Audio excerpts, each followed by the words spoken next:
Hello friends, আজকে মনসা পুজো না তো, আজকে শ্রাবণ মাসের সংক্রান্তি, মনসা পুজো। হ্যালো ফ্রেন্ডস, তোমরা সব কেমন আছো? আশা হচ্ছে তোমরা সবাই খুব ভালো আছো, সুস্থ আছো। ফ্রেন্ডস, আমিও খুব ভালো আছি, সুস্থ আছি। আর এই দেখো গাছগুলোর কী অবস্থা, পুরো শুকিয়ে একদম টাটা করছে, বুঝেছো?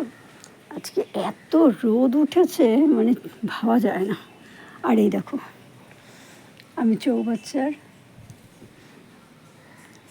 ছাদের ওপরে সব সবজির খোসাগুলো শুকোতে দিয়েছি। দেখো কী অবস্থা, তাকে শুধু দেখো, মাটিগুলো একদম পুরো শুকিয়ে কাঠ হয়ে গেছে। আর এইখানটাতে না তো কয়েকটা, বেশিরভাগ গাছে নষ্ট হয়েছে। সেদিকে বৃষ্টি হয়েছিল, বৃষ্টির জল পড়াতে ধনেপাতাগুলো সব নষ্ট হয়ে গেছে।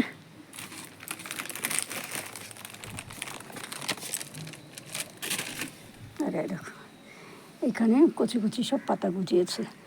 যা পুরনো পাতা ছিল, ডাল ছিল, সব কেটে দিয়েছিলাম।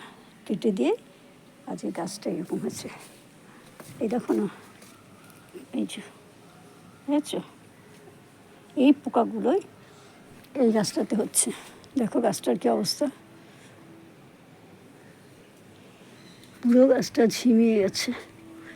গাছটার ভারী আর নিতে পারছে না, গাছ পুরো ঝুলে গেছে। দেখো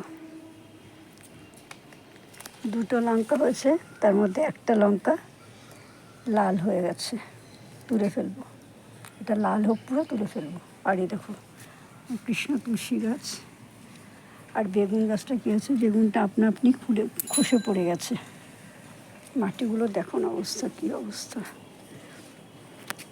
এখন গাছে জল দেবো, বৃষ্টির যে জলগুলো ভরে রেখেছি সেই জলগুলো দেবো, কারণ ওই জলের দেখো বালিটা দেখো হলুদ হয়ে গেছে।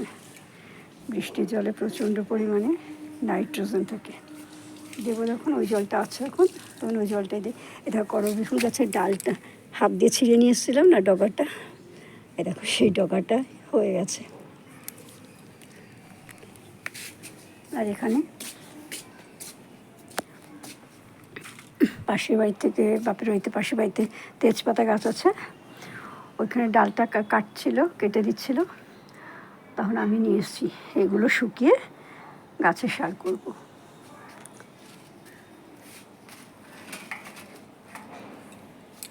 আর এই দেখো আজকে যা কত সুন্দর সুন্দর ফুল ফুটেছিল, কিন্তু আজকে আমার বাড়িতে কিছু কাজ ছিল, সেই জন্য আমার এখানে ধ্যানই দিতে পারিনি। সকালে এসে আসার পরে 9:30টার সময় ফোন করলো, ওই বাড়ি থেকে ছুটে গেলাম, এই নিয়ে 4বার গেলাম। এটা গাঁদা ফুল গাছগুলো কিনে নিয়ে এসেছিলাম নার্সারি থেকে, এক একটা 10 টাকা দিয়ে। দেখো তাদের কী অবস্থা, জল দিয়েই দিই, দিতে যখন হবে, গাছগুলোকে বাঁচাতে তো হবে। এই বৃষ্টির জল এগুলো তো, এগুলো বৃষ্টির জল ভরে রেখেছি, এই জলগুলো দিয়ে দিই।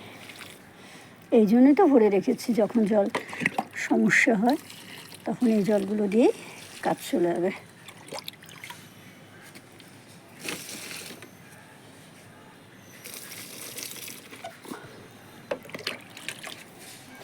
এখন দুপুরবেলা তো, এখন বেশি দেবো না, এখন গাছগুলো শুকিয়ে গেছে বলে অল্প অল্প করে দিই।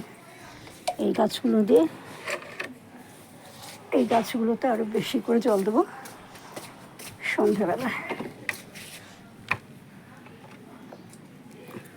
প্রত্যেকটা গাছে না করি এসেছিল।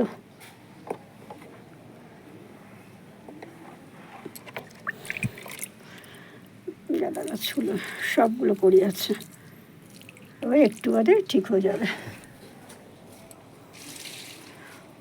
আমার সমস্যা হয় এই বাড়ি ওই বাড়িতে কোনো কাজ হলে না আমার খুব সমস্যা হয়।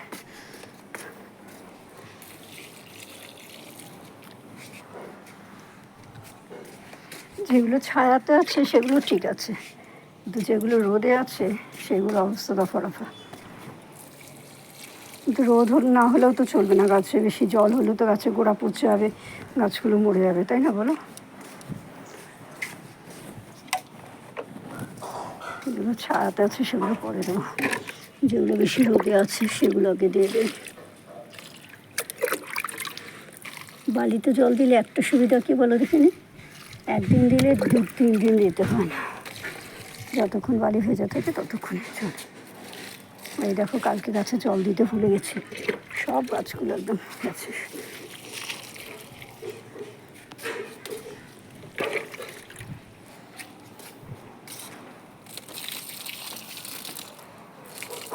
কিন্তু কালকে বিকেলে দিইনি, দুপুরবেলা দিয়েছিলাম, জানো তো, মানে পর্যাপ্ত পরিমাণে জল হয়নি, সেই কারণে বোধহয় এই অবস্থা হয়েছে।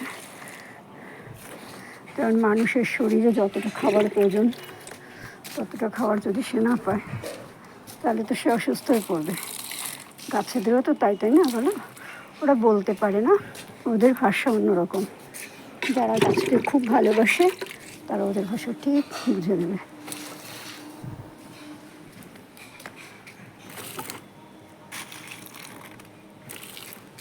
এক্ষুনি ঘর তোর মুছে, এখন 2:30 বাজে, ঘর তোর মুছে মানে নিচটা মুছলাম।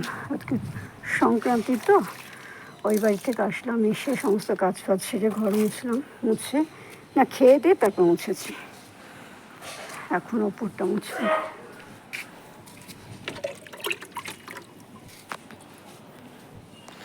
ঠিক আছে ফ্রেন্ডস, তোমরা সবাই ভালো থেকো, সুস্থ থেকো। আমিও খুব ভালো আছি, সুস্থ আছি। দেখা হবে আগামীকাল নতুন একটা ভিডিওর সাথে। ততক্ষণের জন্য তোমরা অপেক্ষা করো। By, tata. আর তোমরা যে এতক্ষণ ধৈর্য ধরে আমার ভিডিওগুলো দেখছো, সেই জন্য তোমাদের অনেক অনেক অনেক ভালোবাসা, অনেক অনেক ধন্যবাদ। ঠিক আছে, টাটা।